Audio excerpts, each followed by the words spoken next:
Assalamualaikum warahmatullahi wabarakatuh. Hamdan wa syukran lillah, salatan wa salaman ala rasulillah.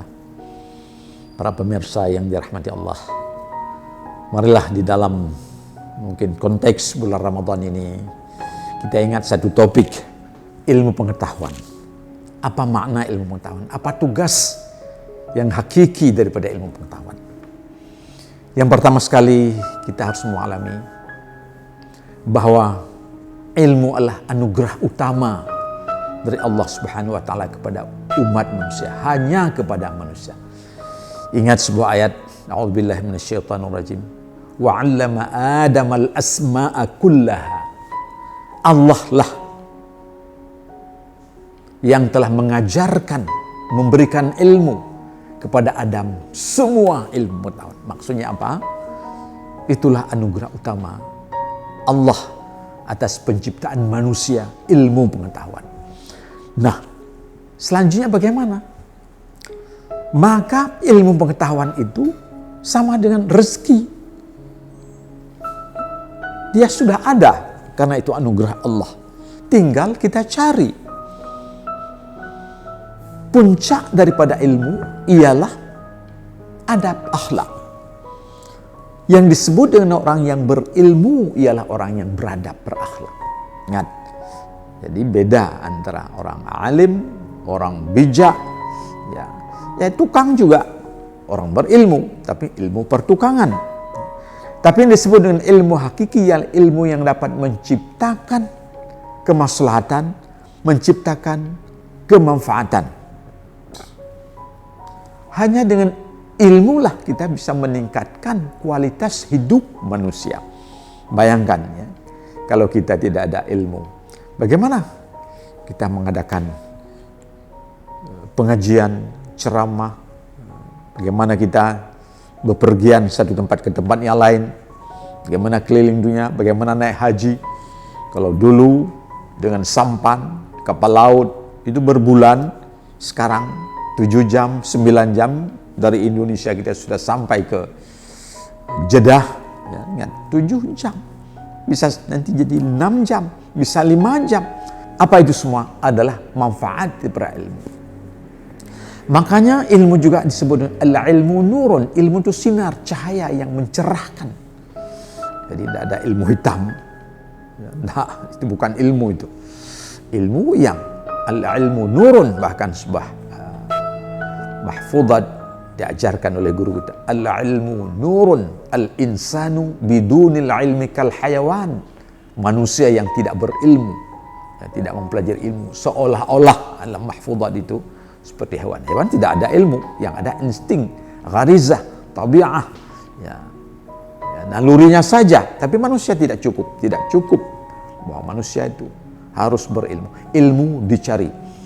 Maka Nabi juga menganjurkan kita itu, utlubul ilma minal mahdi ila lahdi. Carilah ilmu sejak dari masa kecil sampai maut datang menjemput. Tidak ada waktu yang tidak ada mencari. Tidak boleh orang yang tidak mencari ilmu, orang sombong namanya. Apapun dicari. Kalau Nabi dulu pun berusaha mencari walaupun ilmu. Para Nabi itu anugerah Allah. Ada wahyu. Sedangkan kita tidak ada wahyu. Kita cari. Makanya guru yang mengajarkan ilmu, apa artinya? Bagaimana kata orang bijak di antara Syekh Qibek, hum lil muallimi waffihi tabjila kadal muallimu ayyakuna rasul. Hormatilah gurumu, orang yang memberikan ilmu kepadamu, yang mengajarkanmu sehormat-hormatnya, seolah-olah, jangan lupa ini kata kadal muallimu, seolah-olah guru itu hampir sederajat para rasul. Kenapa? Rasul bertugas mencerahkan, mencerdaskan kita. Para guru itulah. Kalau dulu ada nabi kita tanya, enggak, sekarang tanya pada guru. Maka jadilah guru itu toladan. Toladan ilmu, toladan adab, toladan santun, toladan budaya, toladan tradisi. Para guru adalah mewakili para nabi, para rasul, di mana umat ini menjadikannya sebagai panutan, ikutan. Oleh karena itulah, agama pun itu tetap melalui ilmu. Apa maksud ilmu itu? Akal, rasional. Ada ungkapan mengatakan itu kan, ad-dinu aqlun, la dina liman la. Agama itu diamalkan secara rasional. Orang yang mengamalkan agama bukan dengan pikiran sehat, akal sehat, itu seolah-olah dia tidak mengamalkan agama. Makanya orang-orang yang tidak berakal itu kan tidak terkena, tidak jadi mukallaf. Walaupun dia besar badan, ya, sehat dan sebagainya, tapi akalnya tidak ada. Maka dia pun tidak ada wajib salat, tidak ada wajib zakat, tidak ada. Karena dia itu ad-dinu aqlun, agama itu orang yang berakal dan diamalkan secara rasional, bukan membabi buta. Ingat, pada wudhu saja, ketika tidak ada air, ketika tidak boleh kena air, boleh tayamum. Kenapa? Itulah rasional. Ada orang pada saat tertentu tidak boleh kena air. Makanan-makanan demikian juga. Kenapa?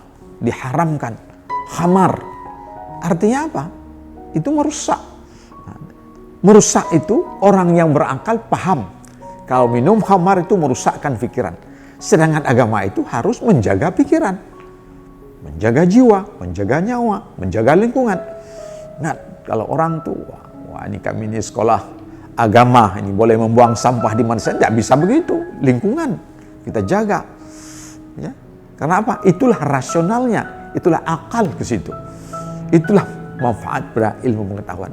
Oleh karena itulah, para pemirsa sekalian, marilah kita sebagai pribadi, sebagai anggota keluarga, sebagai tokoh masyarakat, mari kita bina, kita bimbing jamaah kita.